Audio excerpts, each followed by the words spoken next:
Нэг л өдөр чи мангас болвол яах вэ? Гэхдээ энгийн нэг мангас биш.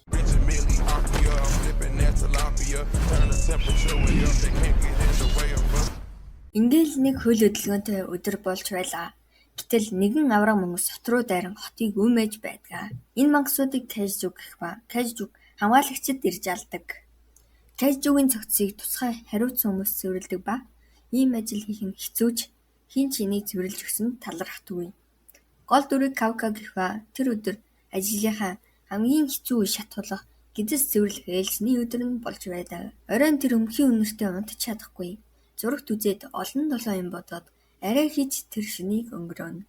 Өглөө нь ажилдаа очиод Ичикава гэх шинэ оюутай ажил хийхээр ирсэн байх ба хамгаалагч болох зорилготой юм гин. Кавка мөн хамгаалагч болох зорилготой байсан ч буугаад өгчихсөн байдаг. Яагаад буугаад өгчихсөн юм бэ гэхэд Кавка сонин царайлаад хичээгээд болоогүй юм аа. Чи том болохоор ойлгоно гэж авдгийг Ичикава ууралсан уу яасан.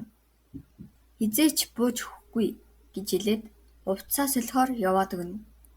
Бүгд ажилдаа орж өдөр нь тэд үхэл царайлаад хоолоо ч идэж чадахгүй сууж байгаа. Оройч болж Ичикава анхны өдөр тусалсанд баярлаа гэд тойруу утгаар битгий бууж өгөөрэй гэд хэлнэ. Гэтэл Ичикавагийн араас Кайжу гарч ирээд тэр хоёр ч арай хийж сухтаана. Энэ үед Кавка баг байх үеэ санан багтаа найзалж байсан найздаа хэн илүү сайн хамгаалагч болохоо үзье гэсэн үеэ санана. Тэр найз нь Мина. Гэтэл Кавка Кайжуд яг халуулах гэж байхад Ичикава ирж тусалдаг. Тэр хоёр ч яаж барах вэ? Яг өөхөх гэж байхад бар гарч ирээд Кайжуг алдаг. Тэр Кавкагийн багын найз Мина байдаг. Эмнэлэгт байхдаа Ичикавад Кавкад хамгаалагч болохыг ятгахад зөвшөөрөлдөг. Тэр үед бас нэг нисдэг Кайжу гарч ирэн бирүүн орчдөг юм да. Ичикава юу болоод байна гэд харсан чинь Кавка Кайжу болчихсон байдаг.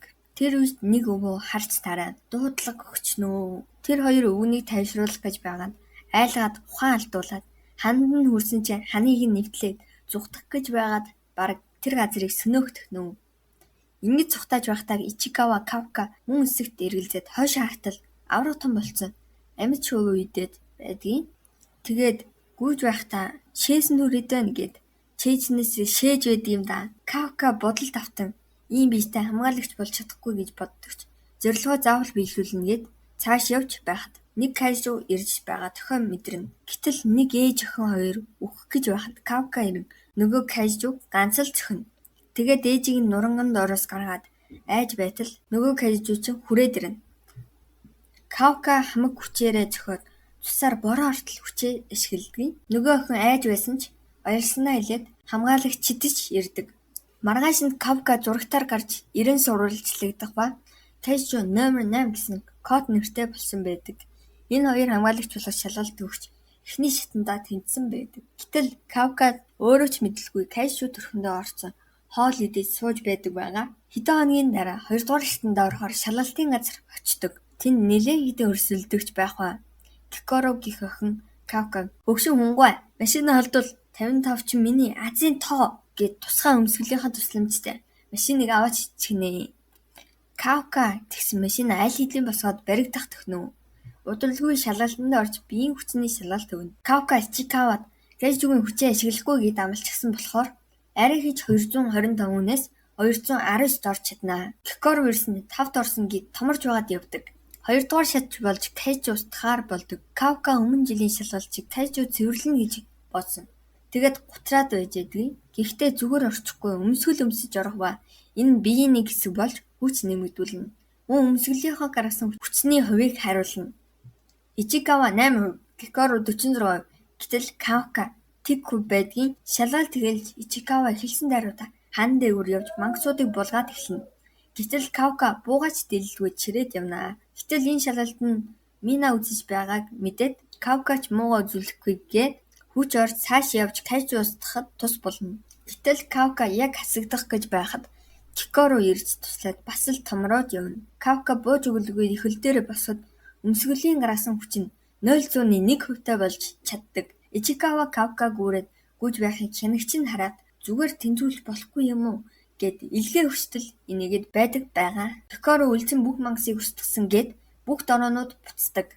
Гэтэл Кикорогийн араас үл мэдэгт Кайжу гарч ирэн зүрх рүү дайрч бүх Кайжуг дахин амьлуулж Кикоро өмсгөлийнхэн тусламжтай арай хийж амьд гарна. Тэр Кайжуг бүр ярьж чаддаг. Хамгаалагчид нэг зүйл болохгүй байгааг мэдээд очихоор болж Кафка Кайжу төрхөнд орж Кикород намайг Кайжу гэдгийг битгий хэлээрэй гэж гуйгаад бүх торооныг устгаж Кайжунуудыг ганцхан цохиол дуусгана. Дэд ахмад цогцснуудыг хараад өмнө болж исэн зүйлтэй адилхан байгааг анзаардаг. Оройн нөгөө үл мэдэгдэх Кайжу радио сонсоод буцаар ирж байгаад үний төрхөнд орчихсон уу? Тэр Кайжу цогцос цэвэрлэг баг Кафкагийн хуучин ажилд орчихсон байдгийг. Өглөө нь Кафка Ичикава шалгалтын хариугаа аваад сандраад 3 тоолоод нээдэг. Бүх шалгалтанд тэнцсэн хамгаалагчид цугларсан байх ба Ичикава тэнд бусад хамгаалагчтай танилцаад байж байна. Гэтэл нөгөө хөгшин нөхөрчин хайцсан гэдгийг тэнд Кафка харагдахгүй байх ба удалгүй Мина орж ирэн Кикоро шинэ ангид төлөөлөн гарч ирдэг. Удалгүй Кафка орж ирэн яаж тэнцсэн бэ гэхлээр дайсны сул талыг олж өөрөөсөө илүү бусдад туслахыг урьдчилан болгодог. Мөн дээрэс нь хөгжилтэй гэсэн үднээс тэнцсэн байдаг. Мина үг хэлж байхад нь Кафка голоор нь орж би удахгүй чиний хажууд зогсноо Мина гэд бусдыгаа ангайлгаад авнаа. Кафка ахмад тушаалтнаа үл хүндэлж 100 сунаахаар болж Минагч тэр бусдыгаа жоохон ч гэсэн инээлгээд авнаа.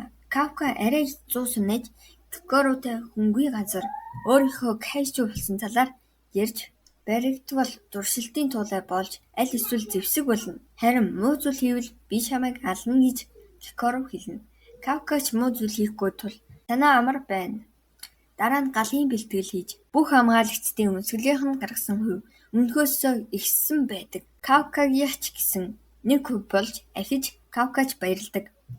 Энэ байдлаар 3 сарын дараа халагдана гэсэн ахмадыг сонсоод гутрана. Оройн тэд саун дамранга яагаад хамгаалагч болох болсон талаар ярилцдаг. Бүгд л ахмад аширгагийн үлгэр дуурайлалаар хамгаалагч болохоор шийдсэн байдаг. Харин Кафкагийн түүхийг бүгд сонсож баг байхынх нь найз байсанд гайхаж бүгд Минагийн талаар сонсъё гэд Кафкаг гаргадаггүй. Үүнээс болж тэд халуунд үхэнгээ алдсан байдаг. Ийхүү өдөр хоногийн бэлтгэлээ хийж өнгөрөөнө. Кафкач энэ байдлаар байвал халагдах тул шаргуу хичээдэг. Дэд ахмад нь Кафкатай ирж байхад аюулын дахиад уурч Кайжуг гарч ирж анхны далууртаа гардаг. Гэтэл Кафка сандарсандаа машин дотроо бөөлжөд авнаа. Удалгүй дайралтаа эхлүүлж жижиг Кайжу болох Южу нарыг устгаж байхад Кафка юу ч хийж чадахгүй болохоор Кайжуны биеийг задлж сул талыг нь олж том тус болдог. Минач том Кайжуг айлж Кафка тэр хүчтэй болохоо үзүүлж дэд ахмадтайгаа ярилцаж байгаа. Сэлэм ашиглаж Кайжу устгадгийг мэдээж маш хүчрхэг гэдгийг нь мэдэж авна. Тэд үлдсэн олон тооны Южу нар руу дайрч шинэ хамгаалагчид ч ядардаг. Ичикава Ихару хоёрыг бүүж байгаа нь цэвэрлэгч байна гэж хардтал нөгөө үл мэдэх Кайжу байдаг. За эхний 6 ангийг нь ярьлаа. Дараагийн бичлэг хүртэл бай.